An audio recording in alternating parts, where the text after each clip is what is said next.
సంబంధించి శివచంద్రారెడ్డి తెలుగుదేశం పార్టీ ఒక లీడర్ స్టేషన్లో టెంప్ట్ అయి ఏదేదో మాట్లాడినాడు. ఆయనకే ఆ సభ్యత ఏమన్నా అనుకో ఆయనకే వదిలేస్తాడా. ప్రెస్ ముందుకు వచ్చి ఏదైనా పద్ధతి ప్రకారం మాట్లాడితే గౌరవంగా ఉంటుంది. ముఖ్యంగా నేను అడిగేది ఎమ్మెల్యే గారిని, కొండారెడ్డిని. నిన్న మీ శివచంద్రారెడ్డి ప్రెస్ మీట్ పెట్టినాడు. నాకు 11 ఏళ్లకు వచ్చింది అంటున్నాడు. టెండర్లో పాల్గొన్నా 11 ఏళ్లకు నాకు లీజు వచ్చింది కాబట్టి నేను అక్కడ బోర్లు వేస్తాడా, బిల్డింగులు కట్టుకుంటానో, ఇంకోటి చేసుకుంటానో, నా ఇష్టం వచ్చింది చేసుకుంటా అంటున్నాడు. ఎమ్మెల్యే గారు, మీ వాడు చేసేటప్పుడు మిమ్మల్ని అడగాల్సిన బాధ్యత మాకుంది. 11 ఏళ్లకు టెండర్ పిలిచింది వాస్తవం, ఆయన పాడుకుంది వాస్తవం. ఆయన 1 సంవత్సరం అంటే డిపాజిట్ ఏ రోజైతే పాడుకుంటామో ఆ రోజు డబ్బులు కట్టినది 1,15,900 కట్టింది వాస్తవం. మేమేం కాదనలే. ఆ తర్వాత రూల్స్ ఫ్రేమ్ చేసింది గవర్నమెంట్. రూల్స్ ఫ్రేమ్ చేసింది. ఏం ఫ్రేమ్ చేసింటుంది? Rules and regulations. ఏ విధంగా పాట పాడుకోవాలా, ఏ విధంగా డబ్బులు కట్టాలా, ఏ విధంగా చెయ్యాలనే దాంట్లో ఉంటుంది. వీళ్ళకు తెలుసో తెలిదో ఎమ్మెల్యే గారు 28వ కాలంలో ఏమని ఉంది? పాట నిర్వహించిన ఆస్తి హెచ్చుపాటదారునికి ఉన్నతాధికారుల నుండి ఆమోదం ఉత్తర్వులు అందిన తర్వాత షెడ్యూల్ ఆస్తి స్వాధీనపరచబడును అని క్లియర్గా ఉంది. ఇది చూసినారో చూడలేదో మీరు? మీకేమన్నా ఉన్నతాధికారుల వద్ద నుంచి ఏమన్నా మీకు లెటర్ వచ్చిందా? ఈ 11 ఏళ్లకు మీకు స్వాధీనపరుస్తున్నాము అని ఉంటే చూపి. నీకు ఛాలెంజ్, ఈ రోజుటి వరకు ఛాలెంజ్. నీకు లెటర్ ఉందా? లెటర్ వచ్చిందా? ఎట్లొచ్చింది? రాలే, ఇప్పటికి రాలే. రాకోకుండానే బోర్ ఎట్టేస్తాడు. ఎట్లా అతను దౌర్జన్యంగా లైన్ లేసి ఎన్ని ఎట్లా చేస్తాడు, ఎట్లా భూమి పూజలు చేస్తాడు? ఇంత క్లియర్గా ఈ రూల్స్లో ఉంటే అంత దౌర్జన్యం మాటలు మళ్ళీ వేరే విధంగా మాట్లాడతాడు. ఆ దాంట్లోకి నేను దౌర్జన్యంగా పోయినాను అంటాడు. నువ్వు దౌర్జన్యంగా నువ్వు భూమి పూజలు చేసుకొని నువ్వు అంతా చేసి నన్ను దౌర్జన్యపరుని అంటావు. నేను పోతే కేసులుగా పెడతా అంటావు. శివచంద్రారెడ్డి కొడుకు మీద పెట్టాలా?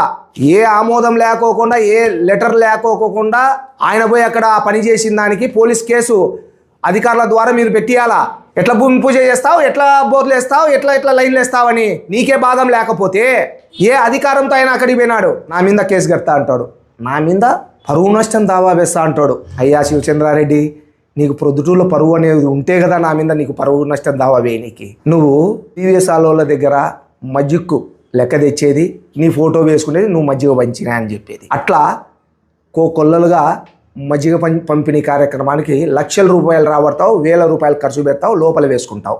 నీదేందో నాది పెద్ద కుటుంబం అంటావు. కానేపల్లెలో నీ కుటుంబం ఏంది తెలుసా? 2 ఎకరాలు నీకు ఉన్నింది, నీకు మీ అన్నకు. కానపల్లెలో పెద్ద కుటుంబం అంటే ఎవరిని అడిగినా చెప్తారు. సాన్రెడ్డిలోనేలో ఒకరున్నారు, వెంకట సుబ్బన్న అనే వాళ్ళు, 2 రెడ్డి గారే. వాళ్ళే పెద్ద కుటుంబాలు. ఏడా కానపల్లెలో మీది ఏడా లేదు. వాళ్ళ కింద ఉన్నారు మీరు, మీది కాదు పెద్ద కుటుంబం. అంటే మా కుటుంబం అంటావు. తెలుసుకో, ఊర్లో అడుగు, మీ ఊర్లోనే చెప్తారు. 100 కోట్లు భూములు ఆక్యుపై చేసినాం, యాన్నో జగనన్న కాలనీలో 1000 మంది డబ్బులు దోచుకున్నామంటున్నారు. ఎమ్మెల్యేని కొండారెడ్డిని అడుగుతా ఉండా. 2 ఏళ్ళు అయింది ఈ మీ గవర్నమెంట్ వచ్చి. ఎన్ని ప్రజా దర్బార్లు జరిపినావు నీ ఆఫీసులో? ఎవరికైతే అన్యాయం జరిగిందో, ఎవరైతే నష్టపోయినారో, ఎవరైతే మీకు పనులు జరగలేదో ఆఫీసర్ల దగ్గర, దానిపైన ఎమ్మెల్యే గారికి అర్జీ ఇవ్వమని రాష్ట్ర ప్రభుత్వం చెప్పింది. నీ ఆఫీసులో ఎన్ని ప్రజా దర్బార్లు జరిపినావు ఎమ్మెల్యే గారు? నీ ప్రజా దర్బార్లో నా పైన కానీ, మా బావ పైన కానీ, మా కిరణ్ కుమార్ రెడ్డి పైన కానీ ఒక్క అర్జీ వచ్చిందా? మేము భూములు కుంభకోణం చేసినామని, జగనన్న కాలనీలో డబ్బులు దండుకున్నామని వచ్చిందా? వచ్చింటే నువ్వు ఎందుకు పోలీస్ కేసులు పెట్టిలే? ఎందుకు బహిర్గతం చేయలే? చెయ్యి, మీకు దమ్ము ధైర్యం ఉంటే చెయ్యి. ఇట్లా ఉత్త ప్రెస్ మీట్లు పెట్టేది పోయేది. ఎలక్షన్ల ముందర ఇట్టే మాట్లాడినారు మీరు. ఈ రోజు వరకు ఒక్కటిగా అంటే ఒక్కటి ఏమన్నా 2 కోట్లంట, 100 కోట్లంట, ఎవరో భూములు.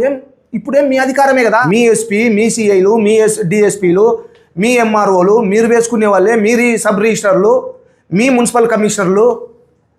ఏ ఆఫీసులో తెలుసు? 100 కోట్ల మేము అవినీతి చేసినప్పుడు కొన్నన్నా తెలుసలేవా? తెలుసాయా ఎమ్మెల్యే గారు? నోటీసులే రాలే అంటున్నావు. శివచంద్రారెడ్డి 2/3/2025 నోటీసు చూసుకో. అధికారుల సంతకము, ROC నెంబరు, డేటు. అంటే నీ ఉద్దేశంలో నీకు నోటీస్ అందలే. ఎందుకు అందిండదు? నీవు నోటీస్ వచ్చింటే తీసుకోకుండా ఉండాలా. ఎందుకు నోటీసులు రాలే? ఒకటి 2/3/2025 వచ్చింది, ఒకటి 24/5/2025 నోటీసులు ఇచ్చినాడు. 2 నోటీసులు ఉంటాయి. పోయే మీ వాళ్ళే కదా ఆఫీస్లో. ఎమ్మెల్యే గారు తెప్పించుకోండి, నోటీస్ ఇష్యూ అయిందా లేదా చూడు శివచంద్రారెడ్డికి, వాళ్ళ కొడుకు పేరుతో అయింది. ఇవన్నీ మూసిపెట్టేది ఏందో నేను నిజాయితీ పరుణ్ణి అంటావు. ఏందో భూమి అంతా తగ్గుండేదంట, హైట్ లేపినావంట. తగ్గుండేదే పాడింది నువ్వు, హైట్ ఉండేదేం పాడుకోలే. ఎట్టుండేది అట్లా పాడుకోవాలా? ఎవడి అవసరం కొద్దీ భూమిని హైట్ లేపుకుంటావు, లేపుకో. లెక్క ఖర్చు పెట్టుకోవాలి, లేపుకోవాలా? ఏమో ప్రజాసేవ తిన్నా, ఏందో ఆడ మినరల్ వాటర్ అంట.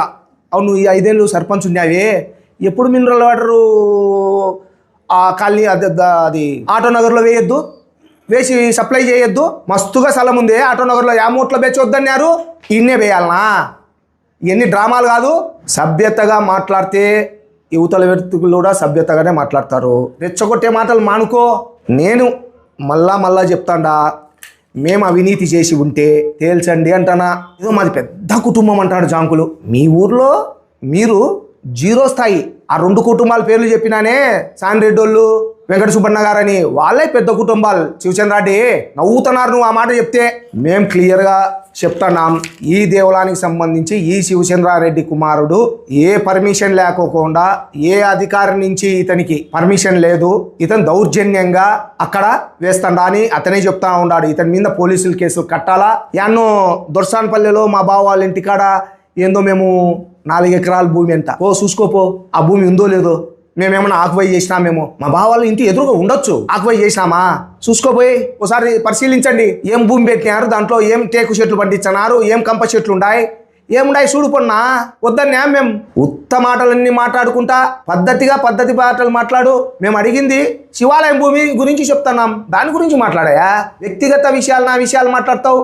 ఆ వ్యక్తిగత విషయాలు కూడా తెలుసుంటున్నా. ఈ శివాలయం భూమికి సంబంధించి ఇతను ఆక్యుపై చేయాలనే ఆలోచనతో ఉన్నాడు.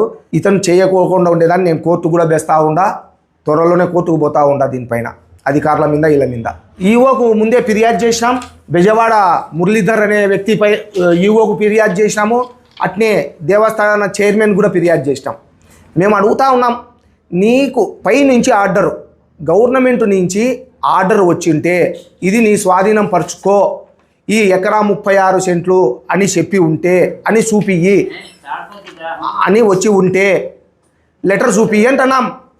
అవన్నీ చూపించుకోకుండా ఎప్పుడో ఫస్ట్ రోజు నువ్వు టెండర్లో పాల్గొనేటన్నీ చూపించేమొస్తుంది? అవి కాదన్నా, నేను అడుగుతుండే పాయింట్ ఇది. నీ దగ్గర ఎక్కడ లెటర్ ఉంది? నీకు లెటర్ లేదు.